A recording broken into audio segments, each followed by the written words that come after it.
125 million people need daily assistance. 60 million people have become displaced or refugees. The level of international support has been much less than needed.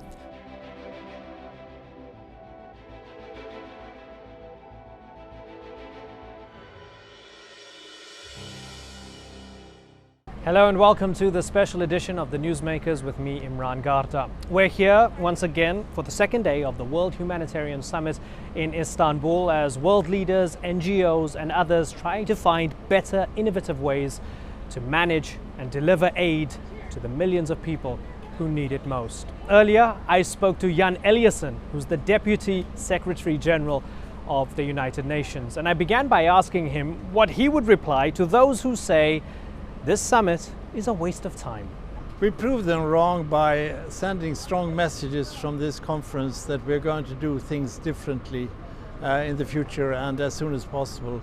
I think the meeting is a great step forward, a great mobilization of efforts, putting people in the center, and we can see results in the area of prevention, in the area of respect of international humanitarian law, in the area of humanitarian and development activities coming together as one, in the area of implementing the new goals that we are talking about relating to those furthest behind, and of course progress in the area of financing for development and finance for humanitarian action. There are a number of very concrete hands-on commitments made, and this is not a talk shop, this is a meeting for action. It's a alarm clock, in fact, of us putting human beings in the center, the huge suffering that we see around the world, not least in your own neighborhood. If a Syrian refugee is watching this, what message do you have for them? Well, the message that I would want to say from the UN generally is, of course, we hope that the talks will continue so that we can finally have a peaceful settlement of the conflict. But that is going on in New York and in Geneva, those discussions.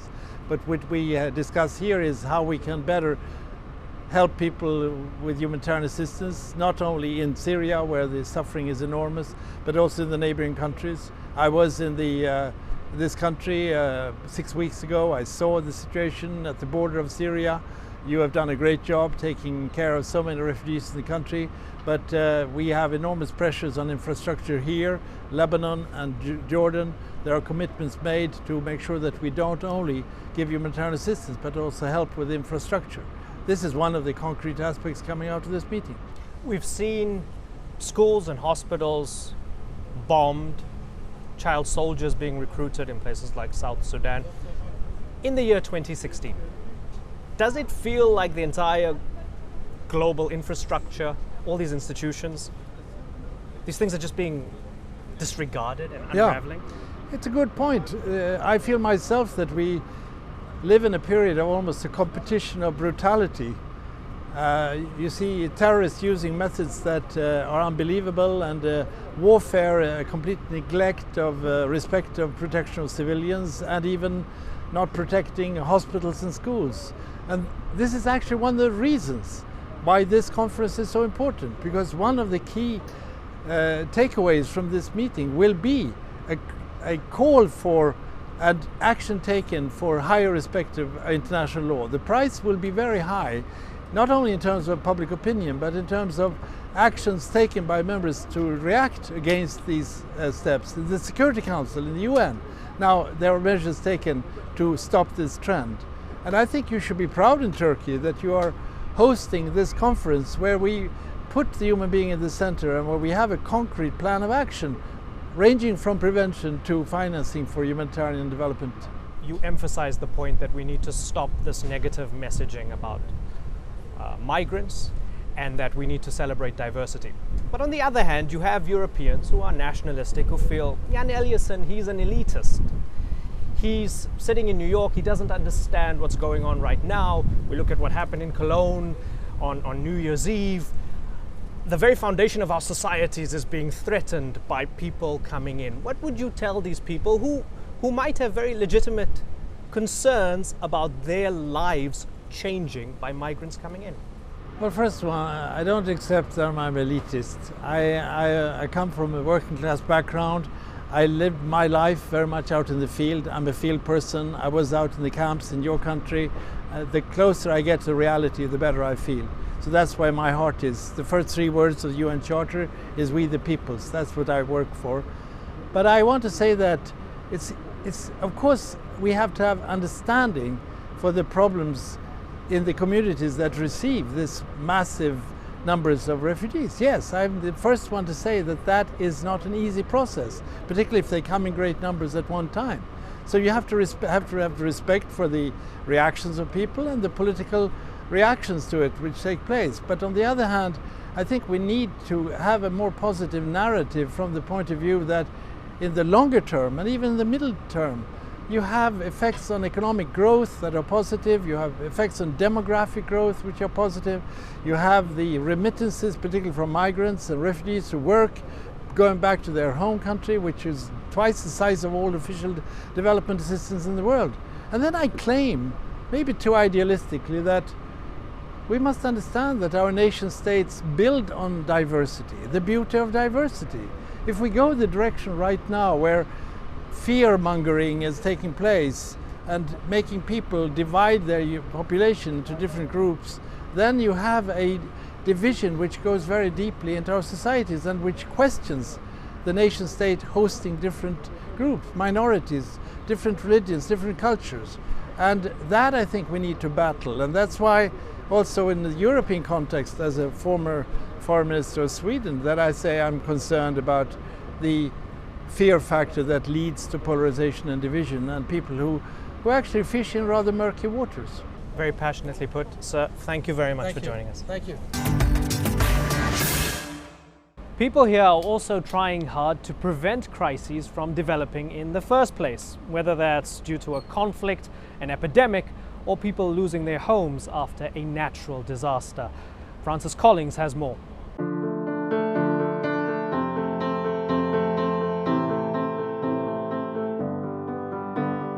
The world is a dangerous place if you look closely.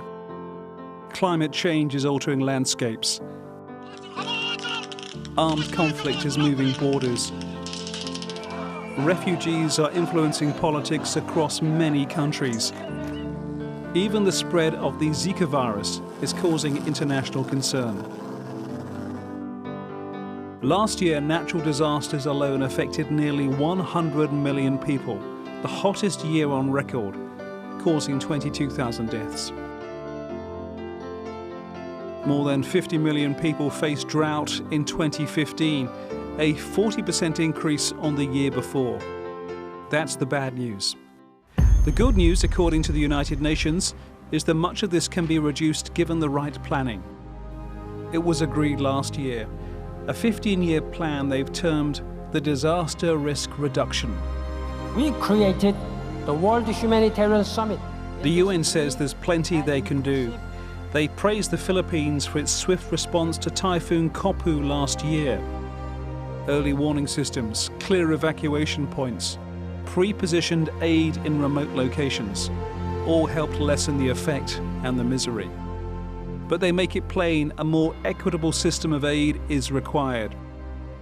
The only way to cope with future disasters, says the United Nations, is for everyone to agree to global standards on many subjects.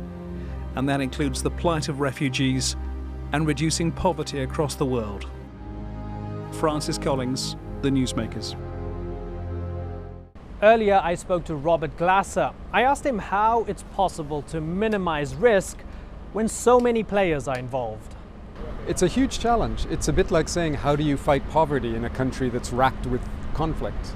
It's limits to what you can do once a conflict's already broken out, and once you have the breakdown of services, you have people who can't function even basic functions without at risk of losing their lives. So in those kinds of environments, it's really challenging.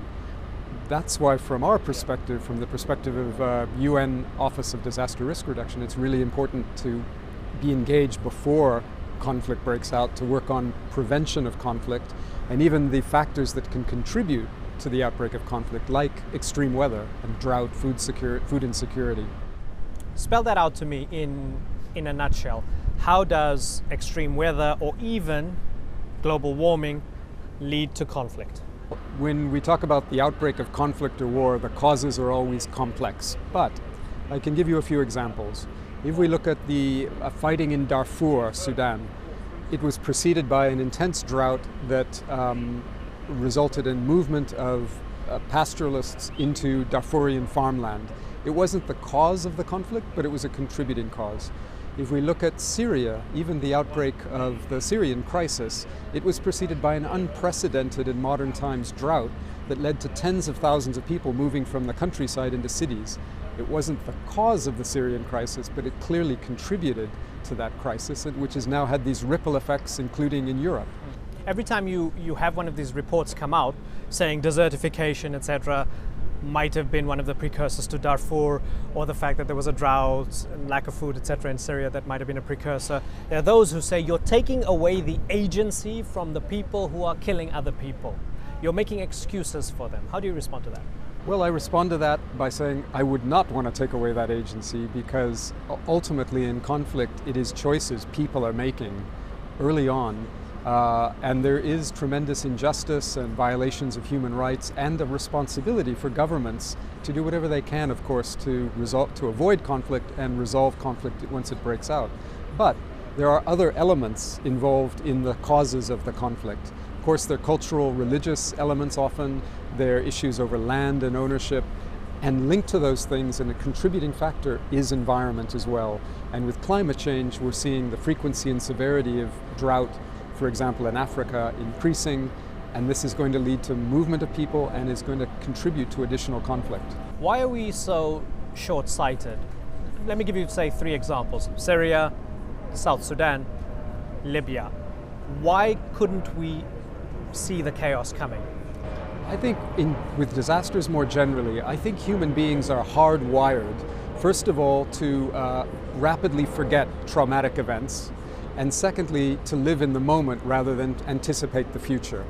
When you put those two things together, they may have worked in hundreds of thousands of years of human evolution, but in a world of 7 billion people going up to 9 billion, it's dysfunctional. And that's why, from my perspective, we need to really, and disaster risk reduction is basically a set of tools to help us overcome that hard wiring. We need to be able to understand the costs of risk, and then that needs to be factored into the political choices and the economic investments that countries are making. Now, there are all these multiple fires that we're all trying to put out. What are we not, say as the media or the ordinary layman, what are we not privy to that's on your agenda, somewhere that you're worried about perhaps, that you feel that things might slowly or very quickly unravel, and you're keeping an eye on, whether it's a country or something? So for me, it's a very easy answer to that question, and it is that everything we do to reduce disaster risk and the need for humanitarian response will be a waste if we don't rapidly reduce greenhouse gases. Because climate change, I really sometimes think that people don't understand what a fundamental risk this is, hazard this is. If we don't reduce greenhouse gases, the decades ahead, the increase in extreme weather, in pandemics, in the emergence of disease, in conflict as a result of the issues we've been discussing, will just completely overwhelm any efforts we're trying to do to reduce risk. It's like that Dutch fable about the boy with the dam, and there's a hole in the dam, it's about to burst, and he puts his finger in the dam to stop it, or his thumb. Ultimately, that's what disaster risk reduction is in the face of climate change. So you guys do magnificent work, but then you have politicians, and we might have the most powerful person in the world come next year being a climate denier, Donald Trump. Possibly. He says climate change is invented or manufactured by the Chinese, right, to destroy the US economy. That screws up everything for you guys, doesn't it? Well, I hope, given that it's not a debatable issue from the scientific community, that's the group I trust to give me the information about this. So I would hope in the case of the US election that there's a lot of rhetoric, but that the reality, look, I think even if a politician believes that, sadly, over the next decades, they will become increasingly convinced, because the frequency of disasters, we have our hottest 12 months ever. We're already on track for 1.5 degrees of warming. Even if we stop all greenhouse gas emissions today, we would still have continued warming because of the inertia in the climate system. So sadly, there's going to be repeated evidence of this, of the reality, with bleached coral reefs in Australia that we're seeing now, with retreating glaciers, with extreme weather events, simultaneous events, with cascading crises where one crisis triggers another crisis. It's going to become so rapidly, it will become undeniable, politically and scientifically it already is, but politically as well, which is sad. Right. It has to get really bad for people to finally accept it. For some people, sadly. Robert Glasser, thank you very much for your time. Thank you very much. It's no coincidence that Turkey is hosting this summit. It's at the forefront of the refugee crisis born out of the conflict in Syria next door. Turkey hosts more than 2.7 million Syrian refugees. Those are the registered Syrians in the country. But its deal with the EU to help look after them threatens to fall apart, as Yvette McCullough explains. Dünyada en çok sığınmacıya ev sahipliği yapan ülkeyiz. Bunun maddi, manevi, güvenlik ve sosyal boyutları itibariyle getirdiği yükü eminim sizler çok iyi biliyorsunuz. Buna rağmen ülkemiz uluslararası toplum adına üstlenmiş olduğu bu ağır sorumlulukta gereken desteği ve katkıyı alamamıştır. Biz artık daha adil bir yük paylaşımına gidilmesini bekliyoruz. Turkey is bearing the brunt of the war next door. It's now home to at least 2.7 million Syrian refugees. And the fight is spilling over the border, with repeated attacks from Daesh and the YPG, the Syrian wing of the terrorist group, the PKK. As the host of the first ever World Humanitarian Summit, Turkey is calling on the rest of the world to step up and help care for those fleeing conflict, and help end the root cause of the refugee crisis: war. The deal struck between the EU and Turkey to stem the flow of refugees has so far been a success, but the terms of the agreement are threatening to fall apart. A meeting on the sidelines of the World Humanitarian Summit, and a chance to try keep the landmark refugee deal on track. As part of the package, Turkish citizens would get visa-free travel, but only if Turkey meets 72 requirements, including changing its anti-terror laws. Something that President Recep Tayyip Erdogan says for the sake of security, Turkey cannot and will not do. The implementation of all criteria is needed in order to allow visa freedom. And not all criteria are going to be met within the next few weeks if terrorism laws are not changed. With the deal between the EU and Turkey on the rocks, it seems more important than ever that other states help carry the weight of the refugee crisis. Yvette McCullough, The Newsmakers. Earlier, my colleague Alican Ayanlar spoke to Ibrahim Kalın, who's the spokesperson for Turkey's President Recep Tayyip Erdogan. He started by asking him about the significance of this summit. The idea is two things, basically. One is to raise awareness about the humanitarian situation in the world, across the globe. The second one is to find mechanisms by which we can address this problem, this urgent problem affecting millions of people around the world. The world has so many resources today. We're not short of financial means or economic resources or technology or means of communications to help those in need. But for some reason we fail to attend to the needs of these people. How do we bridge this gap? When people die, in the cold waters of Aegean Sea or the Mediterranean, we're not talking about statistics, we're talking about human beings, real human beings. And when they die, in fact, we fail in our moral responsibilities. One of the reasons why the world is suffering its highest amount since the Second World War is the conflict in Syria. Are we seeing a softening in rhetoric? When the Syrian war began, nobody was expecting, obviously, that it will reach the point where it has today. More than 500,000 people dead, millions of people have become refugees, internally displaced, an entire country destroyed. And Syria, or the Syrian war, has become, unfortunately, almost a theatrical for proxy wars, global power play, before the eyes of the world. Now, when we talk about the refugee crisis, we take a number of measures to contain this. But this is just one piece of the puzzle. The root cause of the refugee problem lies not in the Greek islands or in the Turkish coastal areas. It lies in Syria itself. As long as the war continues there, what we need in Syria, first of all, is to have political leadership and commitment to end this war immediately. Do you think that Turkey is actually compromised from its desire in saying that Bashar al-Assad must go? Bashar al-Assad is not in a position to unify Syria or to be the unified leader of the Syrian people anymore. He has lost legitimacy. He had a chance in 2011 to do political reform and make that transition possible. He's lost that. And now you look at Syria and the map, it's very clear that he will have no legitimate role in the future of Syria. And I think this is agreed by almost every major stakeholder except Russia and Iran. And therefore, it's the responsibility of other countries to make sure that this political transition happens in a way that will lead to the creation of a democratic, legitimate, pluralistic, inclusive political structure in Syria. Turkey considers Daesh a terrorist organization. It wants to clear it from its border area. But if it does clear that 100-kilometer area, it could very well fall into the control of the YPG. Is there a dilemma here? Well, Daesh has been one of the two monsters of the Syrian war, as I think we have seen through their barbaric acts.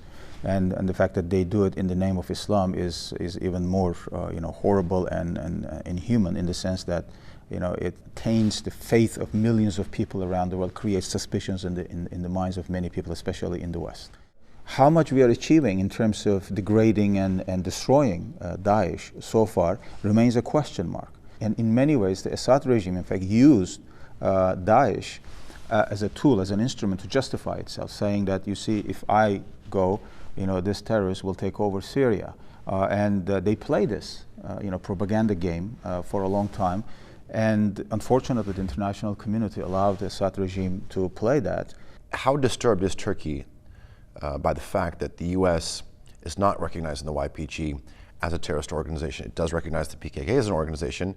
Now, YPG, or PYD, is playing a similar role, in the sense that instead of seeing Syria as a whole and respecting all the ethnic and religious and sectarian groups in Syria, respecting their democratic rights, they're interested in creating their own little fiefdom. What Daesh has done, what the regime has done so far, they have mostly fought against the moderate Syrian opposition to divide them, to weaken them. And now YPG is playing a similar role. And of course, for us, there is a greater security risk here. And that is the fact that YPG is the Syrian branch of the PKK. You cannot fight Daesh with another terrorist organization, has happened in the past and has always backfired. Is joining the European Union still a top priority for Turkey? It is. Joining the EU is a strategic priority for Turkey. Turkey has not changed its position on this issue. I think we have a chance to create what we might call a culture of coexistence, and ethics of coexistence together, and provide really a wonderful example, what Spanish historians call convivencia, that is living together and creating a common good. Obviously, we want to join the EU with that kind of a perspective. It will benefit Turkey, it will benefit the EU, as we have seen in recent years. For example, global energy security, in fact, requires that we cooperate more on energy, on security, and on other issues. But unfortunately, it's been more than 10 years, 11 years now since we officially began the negotiation process. And if you look at how many chapters we have been able to open and close, and unlike the 35, 36 chapters that still need to be open and closed, by this pace, it will take another 100 years or so, for Turkey to complete all this process and join the EU. Now that creates a lot of suspicions, obviously, here back home. People begin to question the very idea of the EU, why they are putting all these additional conditions to Turkey when in fact they don't to other countries. With all due respect, obviously, to all the EU members, I think Turkey has made really huge progress over the last decade, to become a full member in the EU. If you look at our, economy, our science and technology, our university education, diversity of our population, etc., etc. All these elements, I think, make a very strong case for a full membership in the EU, but we are not seeing it because from time to time you have this kind of swing in the public opinion in Europe. Things move in different directions. Far right, for example, is on the rise in Europe. That creates a backlash. Islamophobic acts and discourses are on the rise. They are kind of legitimated. They're normalized as a kind of reaction to what Daesh and other terrorist organizations are doing. And all of that creates an environment in which Turkey's EU membership becomes questionable in the minds of some people in Europe. But as I said, it creates a lot of questions here back home in Turkey also. Will Turkey abide by this new deal with the European Union if the visa deal isn't implemented? Well, first of all, we want to implement the visa liberalization agreement. In fact, Turkey should have been part of the Schengen a long time ago. We've been negotiating to join the EU as a full member since 1963. But since 2005, we have officially been negotiating, to implement the acquis communautaire of the EU to become a full member. Now, you put all this together, and the fact that we have a customs agreement with the European Union, as well as we have close to 5 million people of Turkish origin living in various European countries, the fact that still Turkey is not part of the Schengen visa is really an anomaly. Now, of course, we have this opportunity now, all right, so we want to implement it. But we cannot do it at the expense of our national security. We are faced with daily attacks by terrorist organizations on our soil, from PKK, Daesh, DHKPC, and other terrorist organizations. And we have to protect our borders, our citizens. And that requires, obviously, implementing the current anti-terrorism laws efficiently. Our EU minister has conducted a number of discussions in Strasbourg and Brussels the other week. And we're hoping that by the end of this month or so, we will reach an agreement with the EU to overcome this particular crisis. Out of 72 criteria, there is one that has blocked the process. And I believe if we have been able to go through all the 71, we can overcome the one remaining element there. But coming back to the larger agreement, which is the Turkey-EU action plan, it has worked. If you look at the numbers and the situation on the ground, back in October of last year, there were about 6,000 people trying to cross into Europe illegally through Greek islands and through other territories. Today, that number has come down to a few hundred a day. There are days where, in fact, there are no illegal crossings. Mr. Khan, thank you very much for speaking to TRT World. I appreciate it. Thank you. That concludes our special Newsmakers coverage of the World Humanitarian Summit here in Istanbul. Thanks for watching. Bye-bye.